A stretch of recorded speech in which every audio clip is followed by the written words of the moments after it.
नमस्कार साथियों। Police exam का क्या होगा? क्या पेपर पूरा कैंसिल होगा? क्या री एग्ज़ाम होगा या केवल कुछ लोगों को मौका मिलेगा? पता नहीं। बहुत सारे सवाल आप लोगों के मन में हैं और उनके जवाब हर कोई जानना चाहता है। तो चलिए, नमस्कार दोस्तों, स्वागत है आपका तक्षशिला यूके में।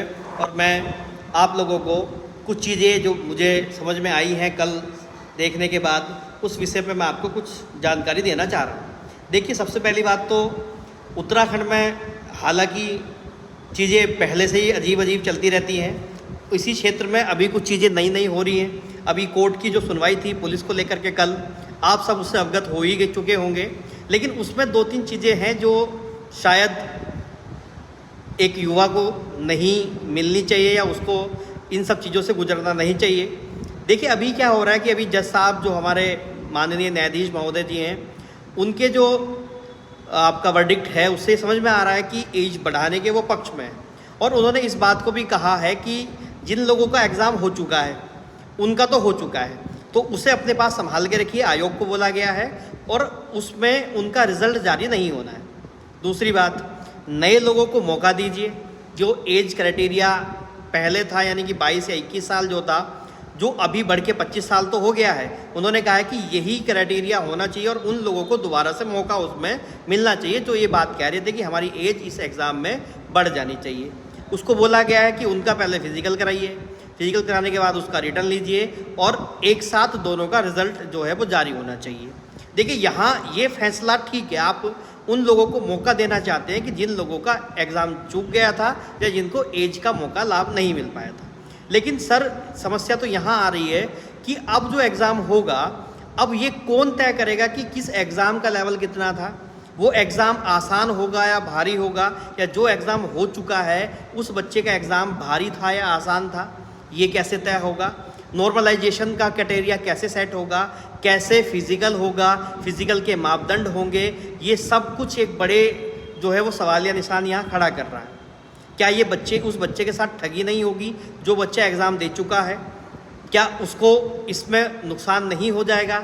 अब बहुत सारे सवाल जो है वो यहाँ देखने को मिल रहे हैं। मेरे कमेंट सेक्शन में कल बहुत सारे सवाल आए कि सर, अगर एज बढ़ानी थी तो वो पहले बढ़ जाती, अब एज बढ़ा के क्या लाभ होगा, या बस ऐसे ही होता रहता है। ये सब बहुत सारी बातें हैं जो बच्चों के मन में चल रहा है। और मैं आप लोगों की बात बिल्कुल समझ पा रहा हूँ मेरे प्यारों, कि यार यहाँ समस्या तो है ही कि अगर एज बढ़नी थी, अगर कोई फैसला आना ही था, तो इस प्रक्रिया को जारी ही क्यों करने दिया गया?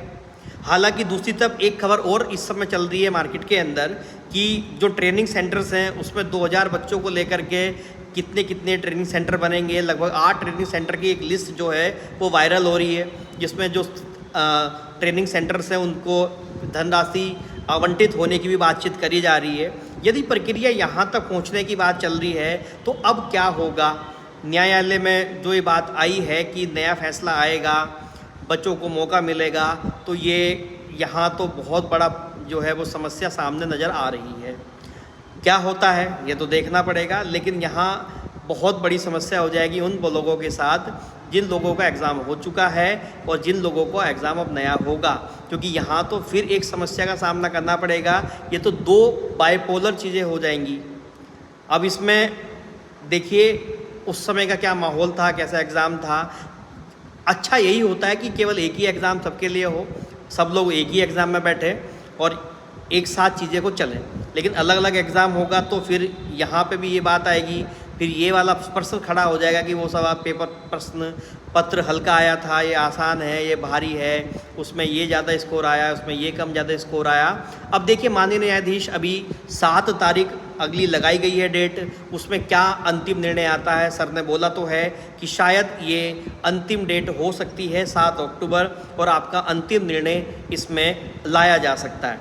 सर ने अभी जो वकील साहब उन्होंने पूछा भी था कि सर इस जजमेंट की कोई कॉपी मिल जाएगी क्या, तो हमारे न्यायाधीश महोदय ने कहा है कि अभी मुझे उसमें कुछ करेक्शन करना है, करेक्शन के बाद ही आपको मिल पाएगी। लेकिन ये बोला गया है कि आयोग को आप बता दीजिए कि इस प्रक्रिया के तहत या एज बढ़ने का जो क्राइटेरिया है वो हो सकता है, ये सब चीज़ें देखने को मिल जाएंगी। तो चलिए, अब जैसी भी कोई अपडेट होगी आप क्या सोचते हैं इस विषय में कि क्या एग्ज़ाम होना चाहिए या नहीं होना चाहिए, होना चाहिए तो क्यों होना चाहिए, क्या सबको मौका मिलना चाहिए, क्या एग्ज़ाम दोबारा होगा या उन्हीं लोगों को मिलेगा या एज बढ़नी नहीं चाहिए।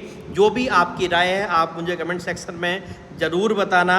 और इसके रिगार्डिंग अगर आपका कोई भी प्रश्न होगा तो वो प्रश्न मुझसे आप ज़रूर पूछना, उसको कोशिश करेंगे कि उसका उत्तर मिल पाए। देखिए, किसी भी युवा के साथ ठगी नहीं होनी चाहिए, सब ठीक होना चाहिए और सबको लाभ होना चाहिए, बस हमारा तो यही रहे।